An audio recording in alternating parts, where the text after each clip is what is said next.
यात्रा। अमरपुर नाम के एक गांव में विमल हलवाई अपने 2 छोटे बच्चों और बीवी के साथ रहता है। विमल की पत्नी ज्योति भूत प्रेत जादू टोने में बहुत माना करती थी। इसका बिल्कुल विपरीत विमल इन चीजों को दकियानुसी माना करता था। रोज की तरह विमल अपने मिठाई की दुकान जाने के लिए निकलने की हड़बड़ी में होता है। मैं निकलता हूँ ज्योति, देरी हो जाएगी, दुकान भी खोलनी है मुझे। अजी ध्यान से, आज अमावस्या है।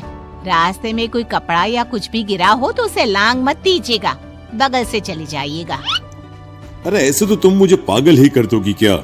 हाँ, मैं नीचे देख कर चलूं कि सामने से कोई गाड़ी घोड़ा आकर मेरे ऊपर से चला जाए? दोनों हालत में तो मेरी ही मौत है। अरे क्यों सुबह सुबह इतनी अपसुगनी बातें कह रहे हो जी?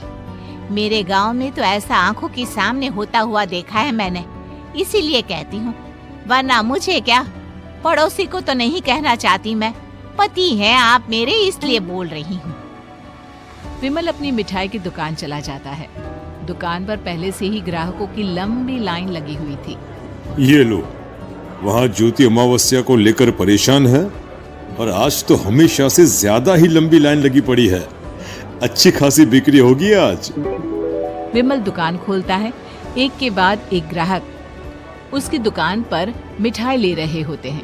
तभी गांव की एक बूढ़ी औरत विमल से कहती है, जिस तेजी से बिक्री हो रही है, कहीं किसी की नजर ना लग जाए, नींबू मिर्ची टांग ले। अरे क्या चाची तुम भी, ये सब नजर बजर कुछ नहीं होता है। कैसे लोग हैं मेरे आसपास। अपनी दुकान से शाम को विमल हंसते कूदते वापस घर आता है।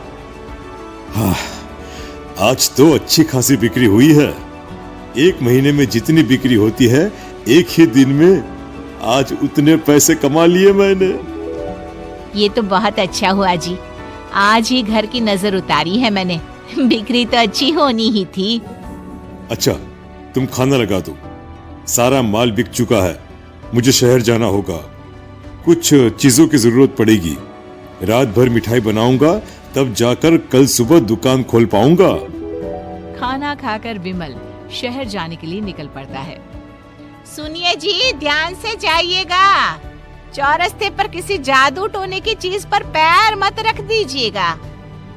हे भगवान, हद हो गई ज्योति, ये तो मैं जा रहा हूँ। विमल गुस्से से शहर जाने निकल पड़ता है। रात का काला घना अंधेरा, चांद की एक भी किरण ना होने के कारण अंधेरे में कुछ भी देख पाना मुश्किल था। जंगल के बीच के एक अधकच्चे रास्ते से विमल जा रहा होता है। चारों तरफ गुफ अंधेरा और सन्नाटा सुनाई दे रहा था, और सुनाई दे रही थी विमल के पैर के नीचे आ रहे सूखे पत्तों की आवाजें। तभी अचानक दूर से उसे कुछ आवाजें सुनाई देती है। अरे, ये इतनी रात को जंगल के रास्ते कौन जा रहा है? शायद कोई टोली होगी। राम नाम सत्य है, राम नाम सत्य है, राम नाम सत्य है, राम नाम सत्य है। धीरे धीरे आवाज कुछ कुछ सुनाई पड़ती है। आवाज धीरे धीरे और नजदीक आती सी लगती है।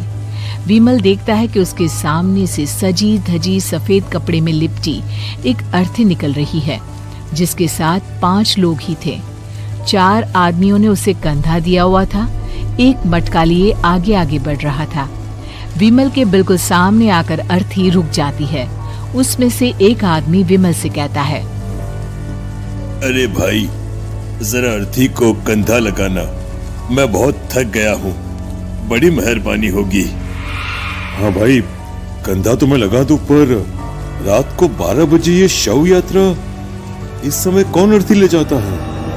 तभी विमल को ऐसा लगता है कि शव में से आवाज आई। ये आवाज। मजबूरी है भाई, आप कंधा दीजिए, मैं रास्ते में सब बताता हूँ आपको। विमल अर्थी को कंधा दिए चल रहा होता है कि उसे ऐसा लगता है कि हाथ में मटका लिए जो आदमी शव के आगे चल रहा है उसके पैर उल्टे हैं। क्या हुआ भाई, हकला क्यों रहे हो? वो आपके साथी के पैर उल्टे।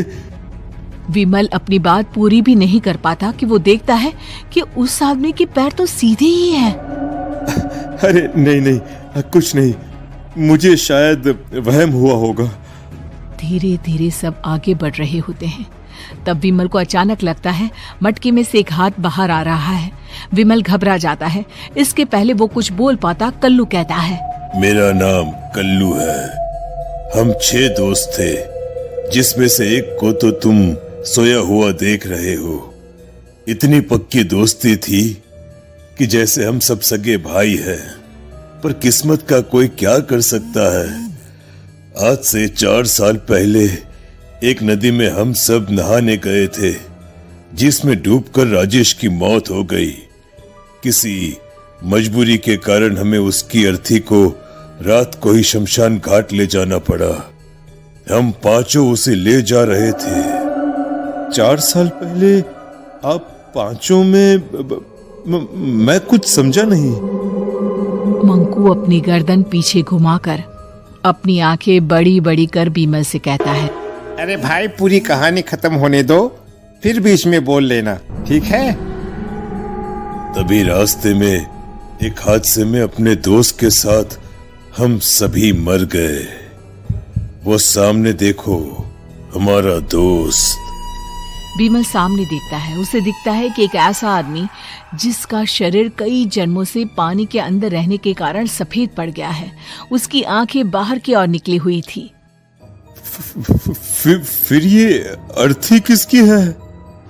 अर्थी के साथ के लोग अर्थी को नीचे रखते हुए एक साथ विमल की ओर देखते हुए कहते हैं, तुम खुद ही देख लो।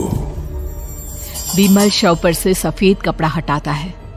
शव की जगह खुद को ही देखकर विमल के होश उड़ जाते हैं। वो शव विमल की ही थी। पलक झपकते ही विमल उस अर्थी की जगह पर होता है। 6 के 6 दोस्त उसी तरह अर्थी को उठाकर चलने लग जाते हैं। राम नाम सत्य है। राम नाम सत्य है। राम नाम सत्य है।